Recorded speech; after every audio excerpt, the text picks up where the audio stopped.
Has the Emerson Hancock magic run out? We'll discuss that and more coming up here on the Locked On Mariners podcast. Colby, hit it.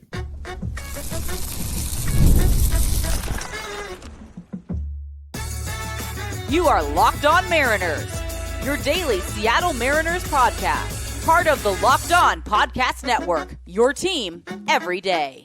Ahoy, sailors. It is Wednesday, July 2nd, 2025. This is Teddy Gonzalez and Colby Patnode for the Locked On Mariners podcast, part of the Locked On Podcast Network, your team every day. This episode is brought to you by Monarch Money. Take control of your finances with Monarch Money. Use the promo code Locked On MLB. That's LOCKEDON MLB at monarchmoney.com for 50% off your first year. And as always, if you want to hear from me and Colby even more and help support the show, you can check out our Patreon. All you have to do to check that out is click the link in the description of this episode. So on today's show, we'll talk about the Mariners' 6-3 loss to the Royals last night. We'll also talk a little bit about the starting pitching market leading up to this month's trade deadline. Talk a little bit about if the Mariners could add a starting pitcher from the outside before the end of the month. But before we get into all of that, we have a roster move, well, part of one, to quickly mention. The Mariners, according to MLBTradeRumors.com, are adding left-handed reliever Joe Jock to the roster. They acquired Jock from Los Angeles a few weeks ago. We don't know what the corresponding move is yet. I would assume, though, that it's going to be Juan Burgos, who was all right in his major league debut last night, but that's just the way it goes. We'll see if Burgos is also the corresponding move as far as the 40-man roster goes, because the Mariners do have to make a move in that regard as well to get Jock in the fold. But there's some other options as well, like Blas Castano, Taylor Saucedo, maybe one of the position players like Ryland Thomas or Samad Taylor. So we'll see what they do there. But quite a few levers that they could pull, and you're not going to really lose any sleep over. Anyway, let's get into this game here. Last night, well, yesterday on the show, I should say. We talked about how on Monday the Mariners were able to get both the pitching and the offense going all at once, and it was beautiful.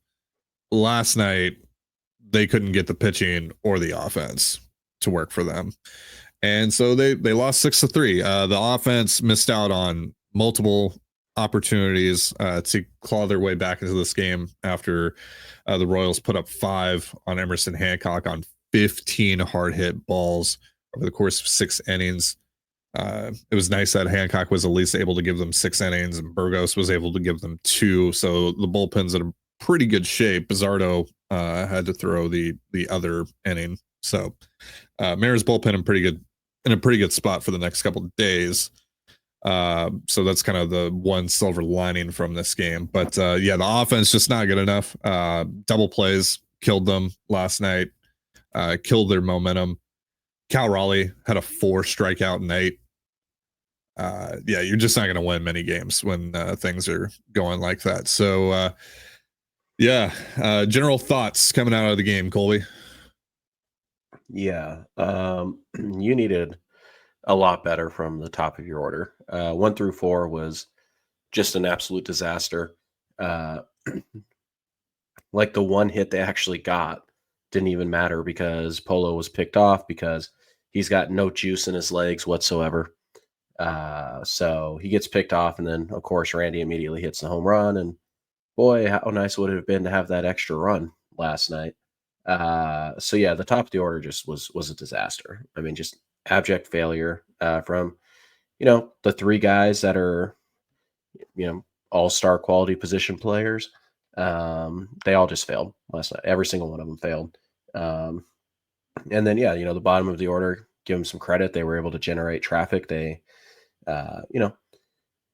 scored a couple of runs. They scratched out a couple of runs, and it kept them in that game. But basically, if you're 1 through 4 hitters, have 1 hit between all 4 of them, it doesn't matter what the bottom of the order does, because the bottom of the order just isn't going to impact the baseball as well as, obviously Julio and Cal and supposedly Polo can. So it's a bummer, but it is what it is. Sometimes games go like that. But the offense, it's very simple to see what happened last night. You didn't get good enough starting pitching, and your three best hitters were your three worst hitters last night. Yeah. So that happens, but it is a bummer when it happens all in the same game. And obviously Seattle right now, not in amazing position. So whenever you have one of these games, it stings a little more. It's not as easy to write off as if you were Detroit or Houston or New York or whoever. Like it's kind of like you're a little concerned about a snowball effect. So hopefully they come out tonight. They score early, get a couple hits from the top of the order, and they get better starting pitching. So last night's game, it was lost because your 1 through 4 guys were your 4 worst hitters, and that continues. It's a problem. If not, it's just one of those games. Yeah. The one big positive here, Randy Arozarena, like you mentioned, he hit another home run after hitting 2 on Monday. He has 11 now on the year, and in total on the season, he's now slashing 248, 360, 427 with a 132 WRC plus. He's now up to 2.2 F4, which is 0.2 better than his entire mark last year. So Randy's been really good, especially since June 8th. Since June 8th, he's slashing 321, 414. And he's slugging 571. That's kind of the big thing there. 4 homers, 9 doubles over that span, which is now just a little under a month long. And again, like I mentioned, he's now up to a 427 slug on the season as a whole. Obviously, he was sub 400 last year. That's not where Randy needs to be. Where Randy is right now is where he needs to be. We're seeing as close to Tampa Bay Randy Arozarena as we've seen in a while from this guy. So yeah, it's always funny to me that people talk about like, oh, Randy's been kind of disappointing since coming to Seattle, and it's like, I mean, dude's like a career 125 WRC plus in Seattle, which is basically what his career is. Like, but yeah, I mean, lately he's been locked in, and I think the big difference is that he's actually punishing the fastball. Like he was having issues with the fastball in April and May, and now, over the last little bit less than a month, he's hitting the fastball. You put a fastball in the zone, he'll hit it. And Randy's gonna have some really bad at bats. That's part of his game. Just like truly dreadful at bat, non-competitive at bats. And he's gonna, he'll chase at really weird times, but he's got a keen eye. We know he has the power. The stolen bases are, he's probably going to be 20-20 at the end of the year, just like he is every year. He's probably going to be a 20% above league average hitter, just like he is pretty much every year. And he actually grades out okay defensively this year, believe it or not, particularly in the outs above average category. So, Randy's been a really good player and quietly been, obviously he's not going to make it, but he's quietly been like an all-star. Like he's on pace to be about a 3.5 win player. It's a fringe all-star. And so Randy, again, a lot of it's been carried by the last 3 weeks, but he's been very good in Seattle. And it's nice to see him heat up here, and particularly at T-Mobile Park, because one of the big draws of Randy Arozarena is that he's always hit pretty well at T-Mobile. And so for him to start to do that, awesome. You need some more power from somebody not named Cal Raleigh in this lineup. Julio's still pounding the ball straight into the ground every single time, so somebody needs to step up, and it's not going to be Polo. Who knows when Julio's going to start elevating? So Randy needs to be that guy, and for the last couple days, he has been, and really for the last couple weeks, he has been. All right, we're going to talk more about Emerson Hancock tonight, talk about if maybe it's time to call up Logan Evans, all that stuff in just a moment. But first, a reminder, this episode of the Locked On Mariners podcast is brought to you by Supply House. Get the supplies you need from the site made for the skilled trades, Supply House. Whether you're in plumbing, HVAC, or electrical work, Supply House is a reliable way to order products online. Their easy-to-use website is packed with helpful resources and the latest product info to help you get the job done right. Plus, with a complete inventory of over 200,000 parts from 400 plus top brands, you'll find exactly what you need delivered fast from coast to coast. Join the Trade Master program today at supplyhouse.com/TM and start ordering plumbing, HVAC, and electrical supplies with just a few clicks. Plus, use promo code SH5 for 5% off your first order. That's supplyhouse.com. And you're listening to the Locked On Mariners podcast. For instant reactions following every Mariners game, be sure to tune in to the Mariners postcast with Anderson Hurst and Christopher Crawford, available on both the Locked On Mariners YouTube and podcast feeds. And as always, before we get into our second segment of the day, I'm going to give you a quick update on what we got going on with Feeding America. Oh my, you guys really came through in a huge way. This was our biggest run we've had over the course of this fundraiser. We are now, well, actually, you know what? I'll save the grand total in a second. Anonymous came through with $10, Anonymous with $33, Chowder-Headed Yokel with $10, Anonymous with $400, Anonymous with $100, Anonymous with $254, Donovan Solano Enjoyer with $10, Anonymous so after last night. Anonymous with $20, Anonymous with $50, Muddy Monkey Printing with $500, and another anonymous donation for $200, which brings us to a grand total of $8,741 raised. Yeah, it's I mean, it's awesome. Like was $1,000 in a day. Pretty close to it. Over. Oh well, yeah. So, and that in one day, this late into our giveaway, our fundraiser. You guys don't get anything but good vibes from donating. Real fast before we describe this even further, the Mariners optioned Emerson Hancock to make room for Joe, and it is apparently pronounced Jakes. That's according to the Mariners PR press release. So, okay, Joe Jakes then.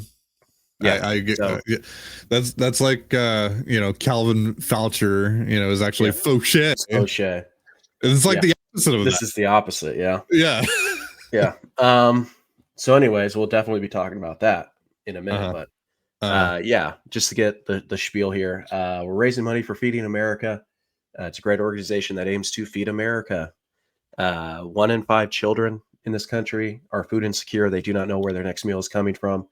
More than 50 million Americans do not know where their next meal is coming from, and everything is just getting more and more expensive. So Feeding America does a great job working with wholesalers directly with farms and whatnot to buy food at a very low cost so that they can make nutritious meals for people who desperately need them. For every dollar raised, Feeding America is able to create at least 10 meals from every single dollar that they raise. It's incredible value, really good bang for your buck. So even a $10 donation is giving 100 meals to people who desperately need them. So every dollar really does count with a group like Feeding America. We're very happy to partner with them. If you guys haven't donated yet, please do. If you guys have donated, we're starting to see a couple of businesses hop in here and donate some funds. We had a donation today from a business. Ty, you read them, right? Yep. Yeah. So, so maybe, check in with your bosses, check in with your place of employment, see if maybe they want to donate. And also remember that Ty and I are donating 10 cents for every new subscriber that we get this until, this is over, which is in about 11 days. So we're in the home stretch here, guys. The fact how quickly we got, to what, 8,000 or whatever it is. Maybe we can get to 10. That'd be really awesome. Nice clean round number. So again, please consider donating if you haven't already, or if you already have, you can donate twice. That'd be cool. Share the link with your friends, your families, maybe talk to your employer, see if they'll match your donation or whatnot. throw it out there on your social media, whatever you can do to help to get it out there. And remember, you can donate one meal just by clicking the subscribe button on this YouTube channel. And I think with the new subscribers that we've added, we are already over the $8,000 mark now. Once we 9,000. donate that. Yeah, sorry. Once we donate that in a lump sum at the end of our fundraiser. So thank you to everybody who's donated. Thank you to everybody who's considering it. Thank you to everybody who's talking to their boss or their employer or whatever, anybody who's subscribed, anybody who's helped in any way. Thank you very much. And yeah, yesterday was a lot of fun to see all the donations roll in. Yeah, so I added it all up. We got $1,587 in donations between yesterday's episode and today's. So new bar to clear, folks. That's what we're saying. Can we do that 10 days in a row and end up over 20,000? I mean, maybe. Look, last time we did this, the reason that we got to 15,000 was like in the last week, we got a $3,000 donation and a $2,000 donation. $5,000. So, yeah. So, you know, just putting it out there. Wink, wink, nudge, nudge, etc. Okay, so the Mariners ruined segment 2 by sending Emerson Hancock down for Joe Jakes. Apparently that's how you pronounce. Apparently that's how you pronounce that. So yeah, I guess that answers the question there on the side of the screen. If you're watching on YouTube, Emerson Hancock or Logan Evans, it's going to be Logan Evans once Hancock's turn through the rotation comes around, I presume. Yeah, at least for one start. Yeah. So I don't know. See, the Mariners ruined the segment. I don't know where to go from here. We were going to talk all about, is it time to try something different in the rotation? Clearly the Mariners think so. So yeah, I guess, what do you think about the move? Yeah, it's a bit surprising. One thing that I will say is that we've talked about this over the last few.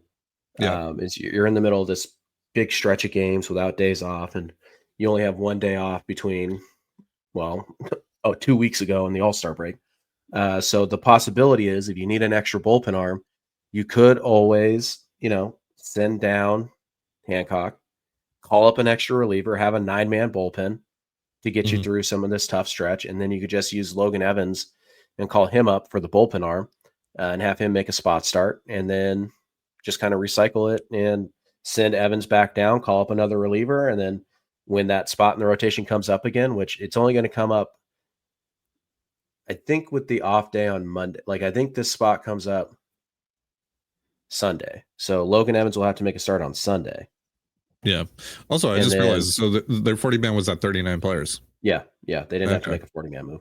Okay. So that's my mistake from earlier in the show. Well, I mean, MLB trade rumor said it was full of 40. And I'll tell you this, if you guys ever doing a podcast, try not to count like in the middle of a middle segment. It can really throw you off. Yeah. But yeah, so I think the number 5 spot, unfortunately, is still going to come up twice before the All-Star break, even with the one off day. It's the way it's positioned is, I think both Sundays will have to be started by a number 5 starter. But yeah, so you could still have Hancock, make that last start before the All-Star break. But you could get the extra bullpen arm essentially for, the last 2 or the last 10 days. You can have an extra bullpen arm. And only skip Hancock technically once by going to Logan Evans. So we did talk about this as a possibility. The bullpen I thought was in pretty decent shape after the last 2 nights. They were kind of able to reset, except for poor Bizzardo. Dude can't get a day off to save his life. Can he not pitch for 2 days? Like, is that possible to give him 2 days off in a row? I guess not. Here, I'm gonna look up his game log. I want to see exactly what it's been. It's frequent. But yeah, so it's an interesting move. Like, I think this is just about like, hey, look, we're playing a lot of games in a lot of days. The rotation did not do its job in terms of giving us innings on the road trip. We're tired. We need an extra arm. Let's just make this move. It's temporary. It also could be a little bit about giving Hancock just a breather. Like, hey, you're going to sit. You're not going to make a start in Tacoma. If you do, you only go like 2 innings. But we're going to essentially give you 10 days off, and then we'll bring you back, and then you'll have the All-Star break off, and you can kind of get a mid-season reset there as well. Or maybe they're just not happy with his performance because, to be frank, Hancock's been bad the last couple times out. So yeah, Hancock last night, just the one strikeout. He walked 3 guys. He gave up 7 hits. He had 15 hard hit balls, and the velo was down. And that's kind of the big thing. He was averaging 93.5 miles per hour on the 2-seam, and then was averaging, I think, 94 on the 4-seam. The 2-seam was down by a full tick last night. And Hancock, if he's not throwing 95, 96, 97, like we have seen at times this year, not competitive. He needs the velo. Right, because as we talked about, he doesn't have the off-speed pitch to counteract that, and the changeup is only valuable if you can get fastball value. And not only was the velo down last night, the spin rates were down a little, although nothing to be super concerned about. But the vertical break was down yesterday, so induced vertical break was down yesterday. So the stuff just wasn't as good, quite frankly. And again, for long stretches of that game, he was 92, 93. And yeah, it's just very clear that Hancock is turning back into a pumpkin. He's a number 5 starter. That's fine. That's who he is. Yeah. But number 5 starters, even number 5 starters, don't typically implode as often as Hancock does, because we talk about how great he is and all that. And yeah, he's made 13 starts this year, I think 14, 15, and about 5 of them have been non-competitive. The other 10 have been really solid. Some of them have been really good. 4. Okay. And so still 1 out of 3, 1 out of 4. So there was obviously the bad start against the Tigers. Yep. Then pretty good until that Yankees start at home, where he gave up 7. Yep. And then pretty good till the Cubs. Yeah, and then pretty good until the Cubs, and then last night. Yeah. So basically 25% of the time, he doesn't even give you a shot to win the game. That's not good. And when the velo's down and when the command's down, like the thing with Hancock is that he's never even had like 55 command. Like he throws strikes for the most part, but they're in the middle of the plate and the stuff's not good. And that's how you give up 15 hard hit balls. And if you're giving up hard hit balls and you're not keeping it on the ground, you're in danger, because that's where you give up home runs. That's where you give up extra base hits. So Hancock, the Mariners should be looking to upgrade from him. I don't know if Evans is an upgrade or not. I really don't. I think they're very similar in terms of like what you can expect them to give you. So I don't know if this Hancock thing is just a one start. We needed the extra bullpen arm type of thing, and might as well take advantage of it. Or is it like, hey, let's give him an extended break before his last start of the All-Star break? Or is it Evans is going to get 2 starts, and then after the All-Star break, we'll bring Hancock back in, and we can carry the extra bullpen guy for basically 2 weeks without any kind of issues. So we'll see what it is. But yeah, it is interesting that Hancock has been optioned down. And after last night's start, I think it's possible that it is not just we just need an extra bullpen arm called up. So we'll see which one it is. But I do think that the timing and all that is maybe, just maybe, this is the Mariners looking at Emerson Hancock being like, yeah, we might be running out of some magic here. All right. Yeah, and I mean, look, the facts are the facts, and I know we get classified as Emerson Hancock haters and blah blah blah blah blah, but the numbers don't lie. Emerson Hancock, among starting pitchers with at least 70 innings pitched this year, it's 105 total pitchers. He's dead last in F4. He is 98th in ERA. The FIP, he is dead last in FIP. Like, he's been one of the worst pitchers in baseball this year, despite how many competitive starts he has put together. And, salute to him for the contributions that he has made and for stabilizing this rotation a bit, especially while the team was dealing with all the injuries that it was. But statistically, this isn't tenable. No, it has an expiration date. Yeah. So is Logan Evans an upgrade? I don't know. I kind of feel like he has a chance to be more competitive than Hancock. I guess the biggest thing here, or the most concerning thing here, that I'll say is that I feel about the same about them as I do Bryce Miller right now. This version of Bryce Miller dealing with the injury that he's dealing with. So even if he does kind of factor back into the equation here, I think the Mariners might need to look on the outside of the organization for help. So we're going to dive into that in just a moment. But first, a reminder, this episode of the Locked On Mariners podcast is brought to you by Monarch Money. Ever check your bank account and wonder, where did all my money go? Between dining out, online shopping, and entertainment, it's easy to lose track. That's where Monarch Money comes in, your personal CFO giving you full visibility and control over your finances. Monarch Money isn't just a budgeting app. It's a complete financial command center. You can track all your accounts, investments, and spending in one place, so you stop just managing your money and start building wealth.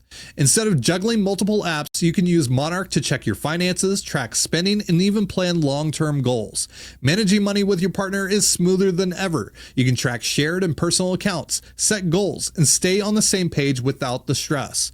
Take control of your finances with Monarch Money. Use promo code LOCKEDONMLB at monarchmoney.com for 50% off your first year. That's monarchmoney.com, promo code LOCKEDONMLB for half off your first year. And you're listening to the Locked On Mariners podcast. So could the Mariners, who obviously need to focus on upgrading the offense, that's the biggest issue with this team just from a talent perspective. Again, like I talked about a couple days ago, I think the biggest issue with this team is that you can't rely on the starting rotation turn to turn through it. And we'll dive into that a little bit more here in a second. But obviously they need to focus on offense at the deadline. That's where they need to pour most of their resources in. But could they upgrade in the rotation? Yeah. What's that going to cost, though, for them to actually get a true upgrade? Because I even have doubts that Andrew Heaney, for example, is a true upgrade, because Andrew Heaney in 2 of his last 3 starts has given up 7 runs apiece. So Heaney's kind of pitching like a number 5 starter. And again, like we talked about, number 5 starters, they're going to have really good starts. They're going to have blow up starts, like we've seen from Emerson Hancock.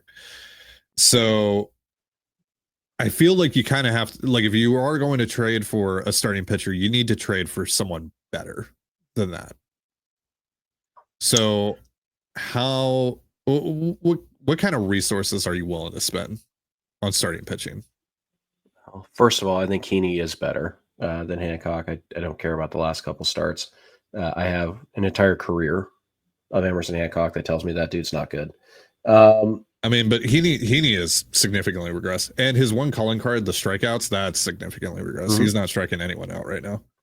I'd still rather have Andrew Heaney than Emerson Hancock, because you know what? Emerson Hancock's never struck dudes out. Like, I mean, they're striking out guys about the same right now this year. Emerson Hancock's not good. Like, flat out, Andrew Heaney might not be good, though. I have a half a decade of Hancock right now that tells me this guy's not good. So Heaney, I would rather have. But regardless of the name, what kind of resources are you willing to give up? Pretty sizable, like not top 100 dudes, but like, would I give up like a couple of like really enticing lottery tickets? Or would I give up like a Ty Pete and like a Teddy McGraw, those type of guys? Sure. Would I give up a Tyler Locklear if somebody wants to buy into the changes he's made? Sure. Now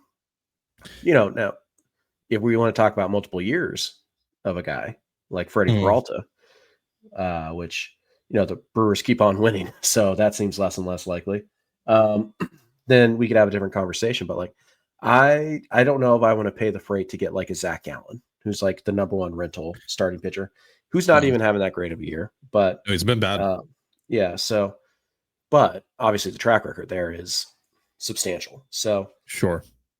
Yeah. maybe an Eric Fetty type, maybe although the Cardinals keep on winning. Merrill Kelly might be a guy who would be interesting, but I want to use my best assets to get the bats and then kind of figure out the number 5. But you can get a pretty solid number 5 starter at the deadline without it costing you a ton. Like, for example, how about the guy you just faced last night? Michael Lorenzen is better than Emerson Hancock. Is he going to cost a ton? No, he's not. But would he give you some floor at that spot? The real problem with Hancock is that the floor is the worst pitcher in Major League Baseball. You need to do better than that. And again, could Logan Evans be better than Lorenzen? I don't know. He could be, but might not be. So it's just one of those things. To me, I'm willing to move for a number 5 starter. I'm willing to move, someone in that like 15 to 30 range, somewhere in there, for multiple years of a starter. I'd be willing to move up more. I'd be willing to move more, but obviously the quality of the starter would matter. Like a couple of years of a number 5 starter doesn't really give me anything. A couple of years of a number 3 starter. Okay, now I'm interested because I'm probably trading Castillo this winter anyways and all that. So so that's the aspect of this that I wanted to bring up, because all the guys that you just mentioned, from Fetty to Kelly to Heaney, etc., all those guys are rentals. Yeah. But this winter, you're probably going to trade Luis Castillo.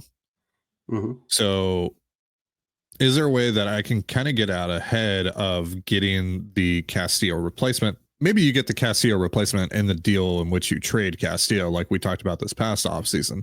Right. But could you maybe get out ahead of that, get the Castillo replacement? Right now, it's the Miller replacement, but next year it's the Castillo replacement. So you're not looking at potentially Logan Evans or Emerson Hancock entering this rotation full time in 2026. Right. So again, you need to spend your best resources that you spend at this deadline on bats. I truly believe that.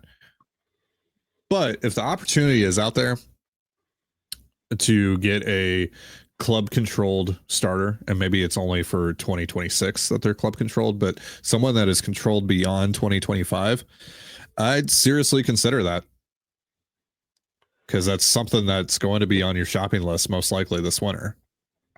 And again, there are some teams that have those guys who are definitely going to be sellers, and like I don't think you're going to be shopping in the Luis Severino range, even though the A's really want to get out of that contract, and Severino apparently doesn't want to be there. Who would have thought that would go sour that fast? Well, so I'm going to throw out an idea here, and this is dependent. Let's say it at the same time and see if we get. This is dependent on these reports being true that Mariners ownership is willing to expand payroll. Sonny Gray. And this would also require them to expand payroll beyond just being able to facilitate a trade for a bat, right? Okay. Sandy Alcantara. I was thinking more Jeffrey Springs, but sure. Yeah, Alcantara. That's a good idea. I'm a big fan of Alcantara, and it's Alcantara. We need to remember that. Is it? Yes. I'm on. Their own broadcast sells Alcantara though. It's spelled Alcantara, and I'm pretty sure that's what the pronunciation guide on Baseball Reference says it is. All right, Joe Jakes, Sandy Alcantara. Look it up. I mean, maybe I'm wrong about this. We thought it was Joe Jock. Yeah. You thought it was Foucher when it's Fauché. Fauché. Yeah. We're learning how to pronounce baseball players on this episode of the Lockdown Mariners podcast. Alcantara on Baseball Reference. Okay. Alcantara. All right. He's pitching better as of late. And he's kind of what Luis Castillo was. Doesn't miss as many bats as Castillo, but he's gonna give you innings. He's gonna get a lot of ground balls. Like that's kind of what he does, and he does have the stuff to miss more bats. It's just he never really has. So why would you expect it at this point? But yeah, he would be fine. Like I would really enjoy that. I'm a big fan of him when he was healthy. and it looks like he's starting to get healthier as the season progresses. So it's definitely got to watch. I doubt the problem with him, like you said, is like, okay, well, they're willing to expand payroll, but how much? And if I expand the payroll for a pitcher, it is like, are they going to expand it more for the hitter I need? Probably not. So it's kind of one of those things. And the other thing with him too is like, he's been bad this year. If you're acquiring him, you think you have the fix because the stuff is still good. Yeah. But you need to get him back on track. You need him to actually produce. And maybe that just naturally comes the more removed he is from his injury that he suffered. But yeah, I mean, he's making, it's going to be a prorated $17.5 million this year. It's going to be $17.3 million next year. And there's a club option 2027 for $21 million, the $2 million buyout. So that's a hefty chunk of change, especially for a pitcher who, again, has been bad this year. But you're really banking on the tools, and you're really banking on your pitching development system here to shine through and get this guy going again. Because when he is going, he's a Cy Young candidate. Yep, Cy Young winner. Yeah. Yeah, honestly, I like my Jeffrey Springs idea. Sure, and that would give the Mariners a different look that they just don't have in their rotation right now with a lefty. Not only that, it's also a guy who's not fastball heavy like the rest of the rotation. He's change up, breaking ball type of guy. So yeah, it's a guy like that, and I don't know, are the A's, I almost said Oakland, are they willing to trade him in division? Yeah, probably. The A's aren't going anywhere this year, and Springs really cost them nothing in terms of prospect capital, so they're going to get more return on their investment than they gave up. And could the Mariners get him for less than, Harry Ford, Laz Montes, like those type of guys? I think probably, yeah. So we'll see, but there are definitely guys out there. Again, don't think that like, oh, there's just nobody out there that's better than Emerson Hancock. Yes, there is. There is, and it's not so much being better than Hancock at his best. It's about finding a guy who is much less likely to implode on a night-to-night basis like Emerson Hancock is. So, again, I'm with you. Focus should be on the bats, but they should be having conversations on arms, and if they find a deal that works for them, they should pounce on it. Yeah, Springs this year, he hasn't been great, but it's solid. There was one start where he gave up 6. That was still the Blue Jays. One start where he gave up 5. That's it in terms of blow-ups. But it's been a lot of 3 earned runs, 2 earned runs. There's 1 4 earned run game. There's more stability there over the course of his 16 starts than with Hancock. You remember, like, obviously health has been an issue here, but remember, not pandemic Marco, but like just before, like 2019 Marco Gonzalez.